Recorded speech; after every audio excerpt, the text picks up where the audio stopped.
$40 million slaves, the rise, fall, and redemption of the black athlete by William C. Rhoden. Prologue. The title of this book comes from a remark made by a white spectator during a professional basketball game in Los Angeles.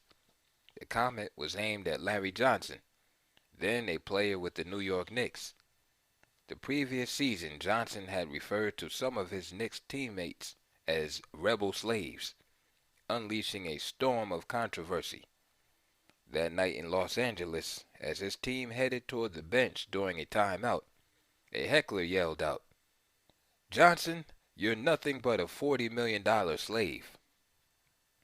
When I began writing this book in the spring of 1997, the title that initially came to mind was Lost Tribe Wandering, an idea inspired by the biblical book of Exodus, which tells the story of the Israelites' flight from bondage in Egypt to the Promised Land.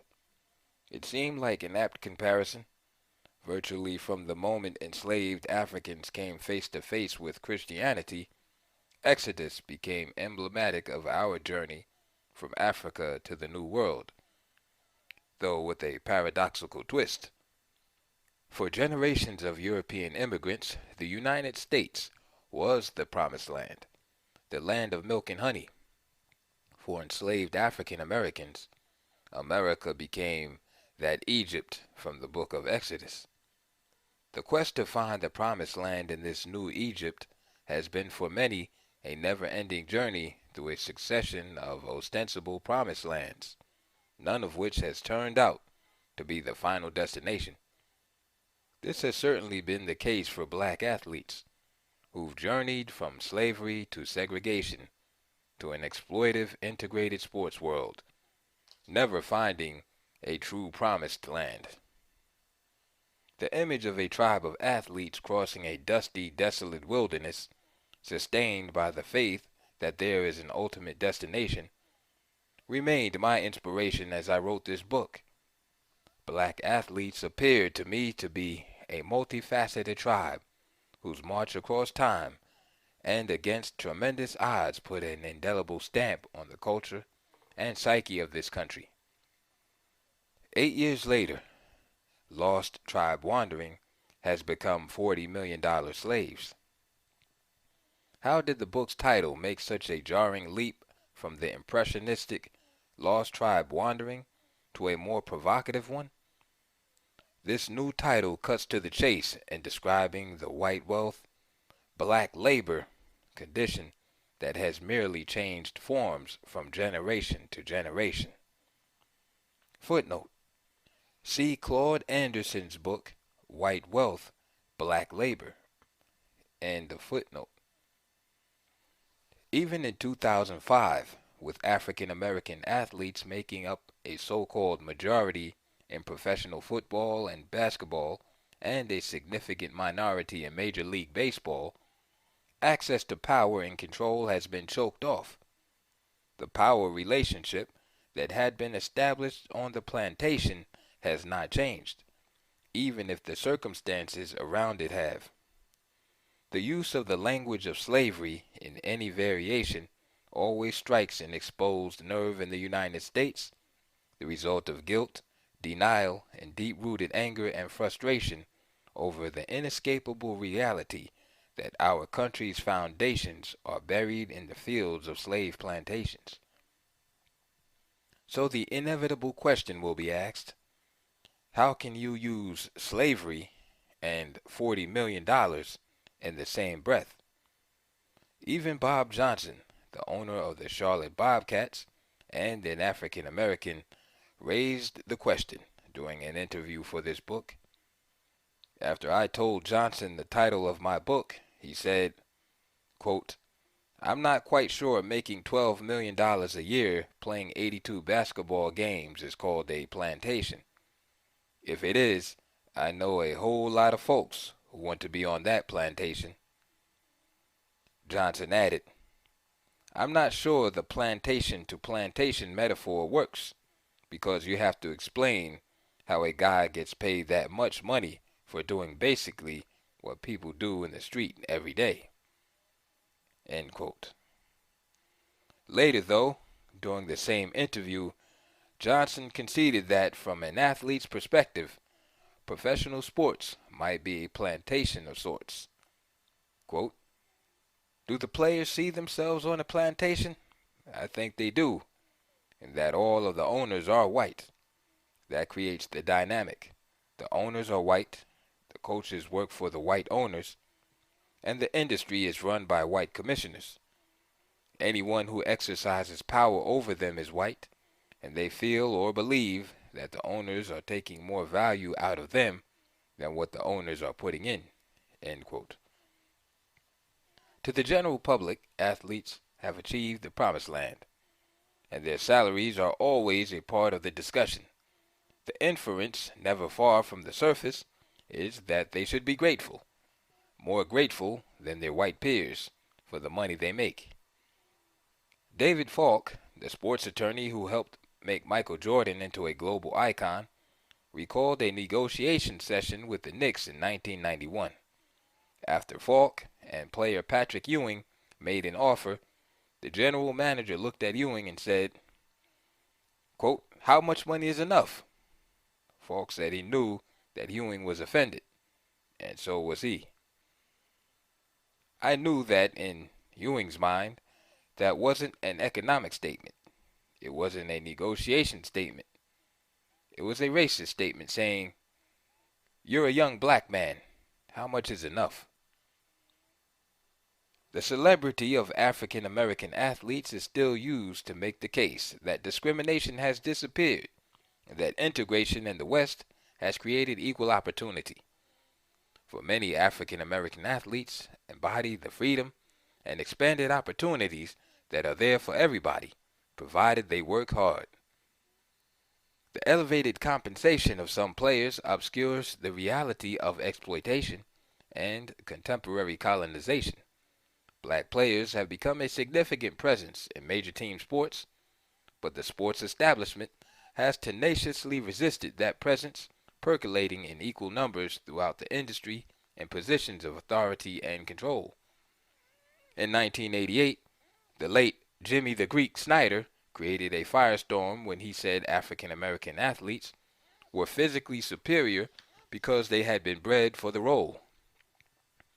Black athletes, he said, quote, can jump higher and run faster because of their bigger thighs. I'm telling you that the black is the better athlete, and he practices to be the better athlete, and he's bred to be the better athlete, because this goes all the way to the Civil War when, during the slave trading, the slave owner, would breed this big woman so that he would have a big black kid, you see? End quote. Snyder's comments created a knee-jerk reaction and dredged up silly arguments about the merits and lack thereof of black athletes' so-called physical superiority. Those debates for me are like play-action passes designed to suck you into the line, pump fakes designed to entice you to leave your feet. The more interesting part of Snyder's comment reflects a more substantial concern. He said that the only place white people dominate sports is in coaching, and if blacks take coaching, as I think everyone wants them to, there is not going to be anything left for the white people. This book is a map, a look back at roads crossed, a glimpse forward at roads not yet traveled. It's difficult for professional athletes to focus on anything historical beyond yesterday's game. They are so focused on the here and now, the next game, the next season, the next contract, that many have no sense of what came before and none at all of what is coming around the bend. History suggests that African American athletes should be ever on the lookout. Their predecessors were excluded, blocked, persecuted, and eased out when white owners and management decided they weren't needed or wanted. Today's generation of pro athletes may be wealthy, but they are simultaneously cheered and resented, a tension that cannot last forever. The community of black athletes, like the black community at large, is wealthier and in some ways more powerful than ever before, but in many other ways it resembles that wandering lost tribe, a fragmented remnant unable to organize itself to project the collective power it embodies but is afraid to use. Isolated in summer camps and prestigious universities, and pampered as the budding millionaires that many of them will become, today's big-time college and professional players are far less prepared to deal with the racial realities that exist in America than any previous generation of athletes. Yet today's racial realities are more complex, less black and white, if you will, than they've ever been before. Tragically, in this their wandering mirrors that of the larger black community, illustrating once again, as if it needed to be, how closely black sporting life reflects the main currents of black life in America. At this unprecedented crossroads, the question is, which way forward? Have we strayed too far from the road our ancestors paved for us, the road we tread as young men and women? Or does the future demand that we strike out on a new path? In either case, we need to have a clearer understanding of how we got here before we can even begin to set a new course. Like the bounty hunter who tracked escaped slaves during America's period of slavery, another bounty hunter of sorts is still on the trail. A century later, pursuing from one promised land to another, this hunter is trying to catch, to replace, and to eliminate those costly $40 million slaves. This is the story of the chase so far. Glistening black bodies on fields of dreams, on battlefields scoring, between defenses seams, tight muscles bulging, ferocious bucks who scratch and claw, say, "Aw, shucks, wasn't much." Cream-colored spectators cheer and roar for conquering heroes who conquer no more. Introduction. In 1895, Charles Dana, the editor of the New York Sun, warned his readers, "We are in the midst of a growing menace. The black man is rapidly forging to the front ranks in athletics, especially in the field of fisticuffs. We are in the midst of a black rise against white supremacy." Dana would be astounded by the completeness of his prediction. The contemporary tribe of African American athletes has become one of the defining social and cultural forces of the United States' most unique invention, the multi-billion-dollar sports industry. Black athletes are running faster and jumping higher than ever before. They earn more money in one season than their predecessors earned during their entire careers. Such contemporary African American athletes as LeBron James, Michael Vick, and Tiger Woods are worshipped almost as gods. At a time when the number of black males attending college is increasing at a slower rate than the number being incarcerated, young black men with stellar athletic ability are still hotly pursued, coddled, and showered with gifts for a promise to attend major colleges and universities. Black faces and black bodies are used to sell everything from clothing to deodorant and soft drinks. Their gestures, colorful language, and overall style are used by Madison Avenue to project the feel and fashion of inner-city America to an eager global marketplace. They're the stealth ambassadors of hip-hop culture and capitalism, bridges between the street and the mainstream. No longer with hat in hand, the contemporary black athlete, represented by an impressive, mostly white armada of advisors, demands rather than asks. Many are showered with gifts and favors without even having to ask. Who could possibly call these powerful, globe-straddling icons failures? I do. Today, perhaps more than at any other juncture of their long, rich journey, black athletes are lost.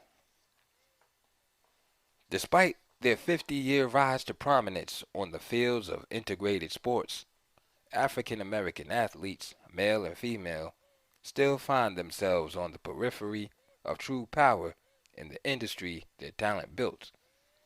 In the public mind, the black athlete is still largely feared and despised, in keeping with the history of black Americans, whose success is often seen as an imminent danger.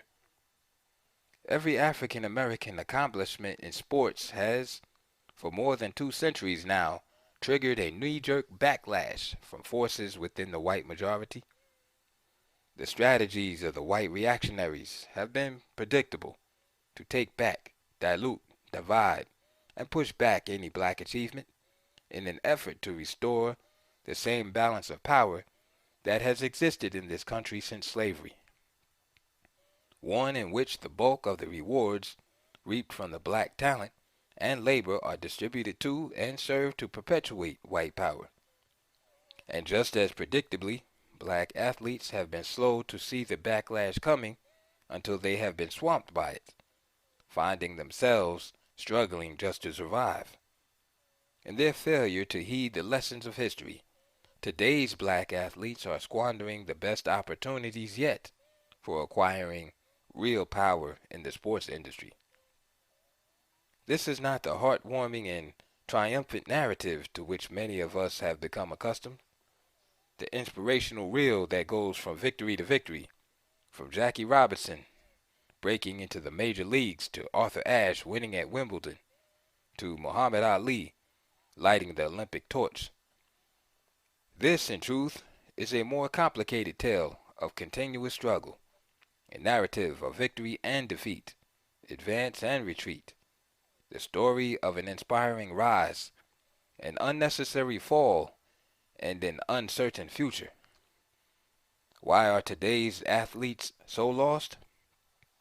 The answer lies mainly in the succession of devastating spiritual losses black athletes have sustained since they began participating in integrated sports.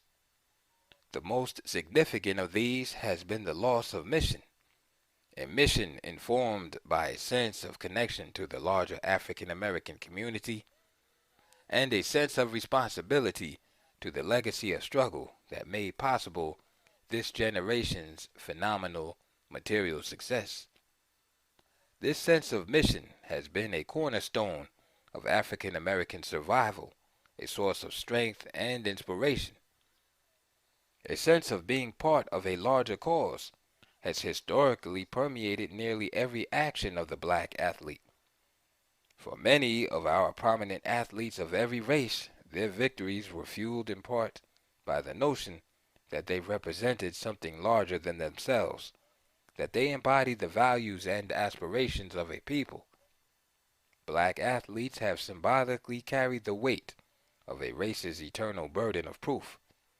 Their performances were among the most visible evidences that blacks, as a community, were good enough, smart enough, strong enough, brave enough, indeed, human enough, to share in the fruits of this nation with full citizenship and humanity. For much of this century, the black athlete has, for the most part, carried that burden in public and before the world with style, grace, power, and nobility. The black physical presence in the United States has become part of our collective folklore. The physical feats of our athletes are metaphors for what African Americans might do on level playing fields in other aspects of society. But today, when so many black athletes have little or no sense of who or what came before, there is no sense of mission, no sense of the athlete as part of a larger community, as a foot soldier in a larger struggle. Young athletes, and many older ones, have dropped the thread that joins them to that struggle. They often have little or no understanding that they are part of a long and rich tradition. Black athletes attend some of the nation's most prestigious universities, but many are largely unaware of the depth and significance of their athletic roots. Many of their coaches aren't familiar with the history either. If they are, many of them fail to encourage athletes to explore their roots, lest they become distracted from the task at hand, shooting, jumping, running fast and hard. A number of years ago, I was standing on the Seton Hall University campus talking with Mike Brown, at the time an assistant basketball coach. T'Chaka Ship, then a talented freshman player, was walking across campus wearing an Ethiopian Clowns baseball cap from the Negro Leagues. Mike complimented Ship on his cap and asked him whether he knew anything about the Clowns. Ship said he didn't. He bought the cap because it looked sharp. Brown asked, "Do you know about the Negro Leagues?" Ship shook his head. Brown continued, "You know there was a time that blacks couldn't play Major League Baseball, don't you?" Ship looked at Brown incredulously and said, "Coach, get the fuck out of here." Ship's stunned reaction was rooted in ignorance of history, not in contempt. But that doesn't make it any less shocking or excusable.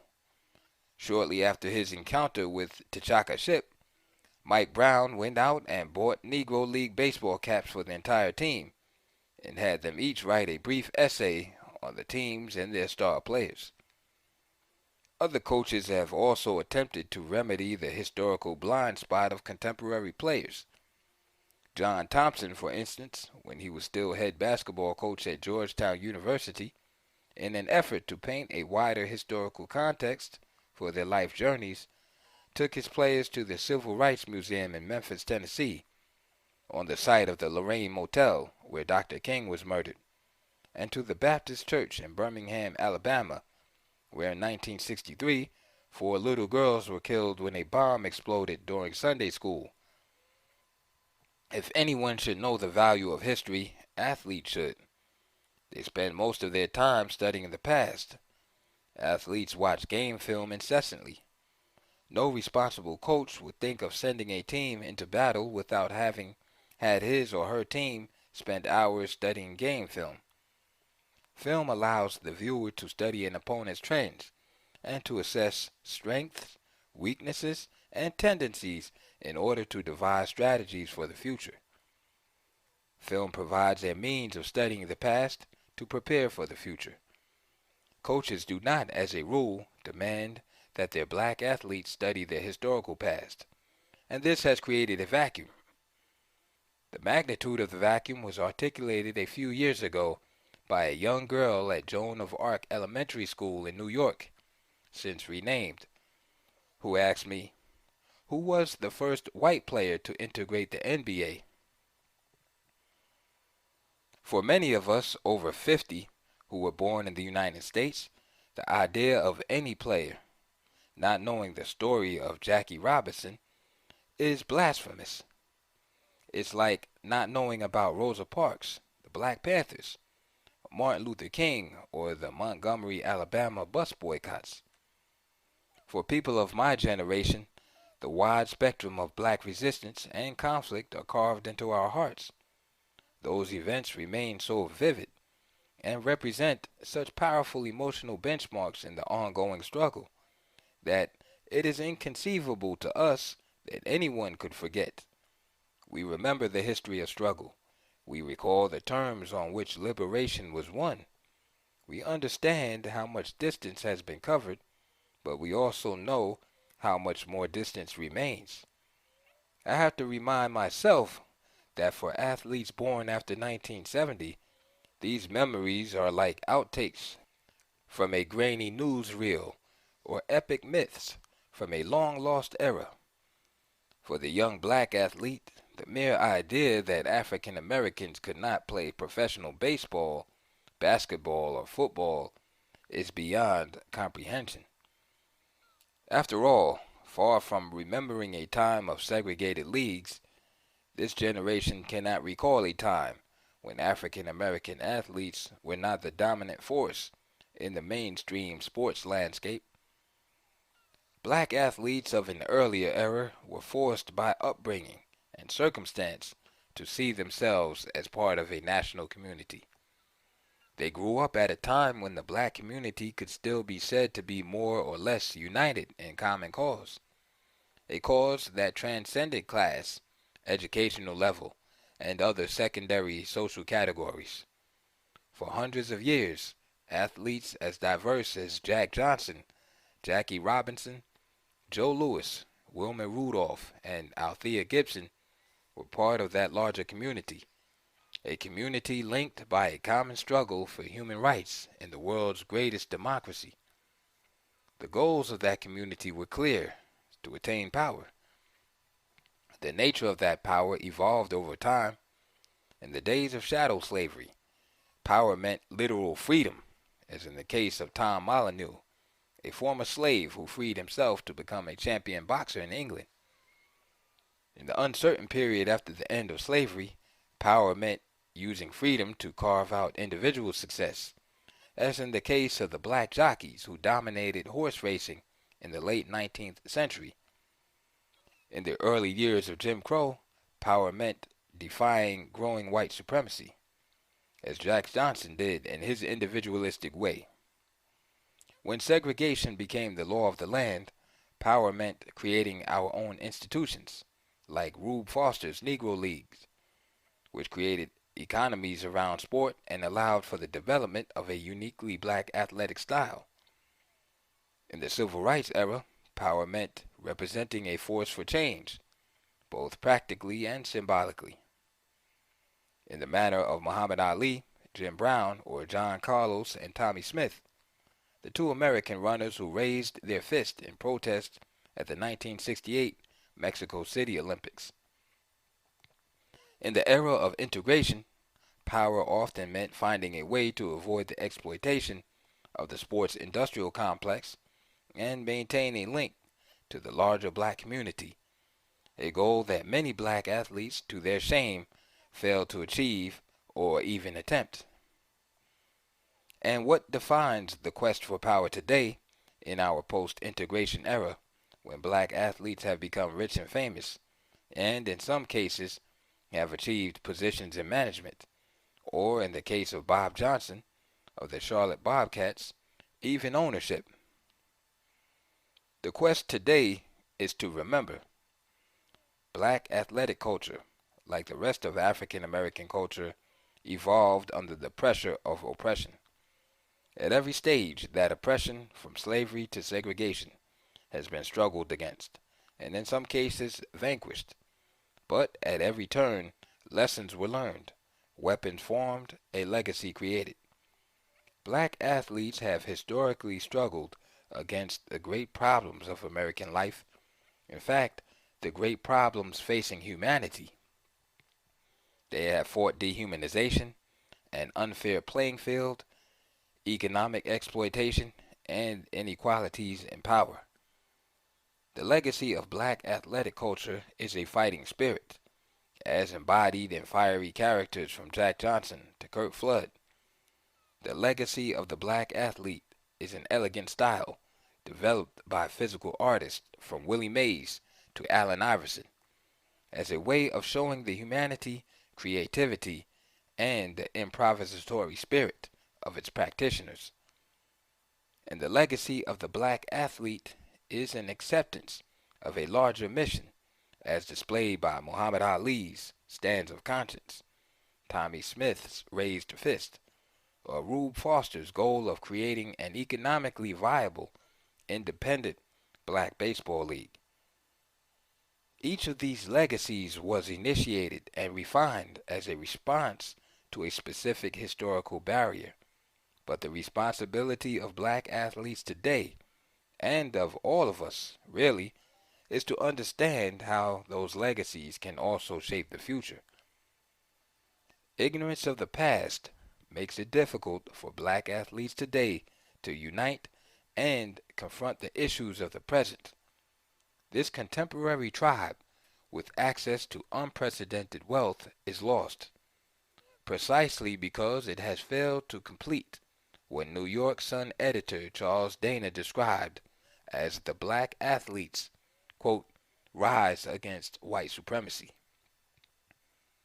On the contrary, African American athletes, blinded by a lack of history of what preceded them, have played a major role in helping maintain an unfair, corrupt, destructive system. Today, the black athlete, while potentially more powerful than ever, is at a historical nadir. When the face of black sports is Kobe Bryant, or Mike Tyson, or even a raging capitalist like Bob Johnson, it's clear that the sense of larger mission has collapsed. A once dominant cultural icon, the inheritor of an outsized legacy of glory and struggle, has become a spectacle that exists at the pleasure of its white owners. African American athletes today have the potential to be so much more than that, and God knows we need them to be more than that. More than politicians or clergy, contemporary black athletes have unfettered access to young minds, even when at times they seem to have lost their own. They exercise phenomenal influence on styles and taste, but their reach could potentially extend so much wider and deeper. For instance, there is growing and persistent poverty in our communities and less access to, or even hope for, a substantially better life among many in the so-called underclass. The divide between the haves and have-nots is greater than ever, but the diminishing of hope among the poorest of the poor is even more troubling. Who better than black athletes to bridge this divide? Many athletes come out of the most economically disadvantaged communities in the nation and have used sports to catapult themselves from poverty to wealth. Occupants of two worlds, the world of the streets and the world of wealth, these athletes can speak from a perch of power and influence while holding the kind of keep it real pedigree that makes them relevant to the core black community. But now that they occupy a position where they can be more than mere symbols of black achievement, where they can actually serve their communities in vital and tangible ways, while also addressing the power imbalance within their own industry from a position of greater strength, they seem most at a loss, lacking purpose and drive. Given the journey that has led them to this point, contemporary black athletes have abdicated their responsibility to the community with treasonous vigor. They stand as living, active proof that it does not necessarily follow that if you make a man rich, you make him free. The contemporary tribe of black athletes is the greatest proof of that yet. But it doesn't have to be this way. Like the Sankofa bird of African mythology, we have to look backward to see our way forward. Studying a history of how black athletes have confronted and mastered a series of obstacles and dilemmas over the centuries gives insight into the contemporary dilemma. It's not nearly hopeless. This book seeks to tell the story of the rise and fall of the black athlete, but also to point the way toward redemption. It will seek to tell this exciting, rich, epic story with honesty and respect for its complexities, but it will also be driven by a sense of purpose to find in that history lessons that will help illuminate the still darkened path to real power for the black athlete.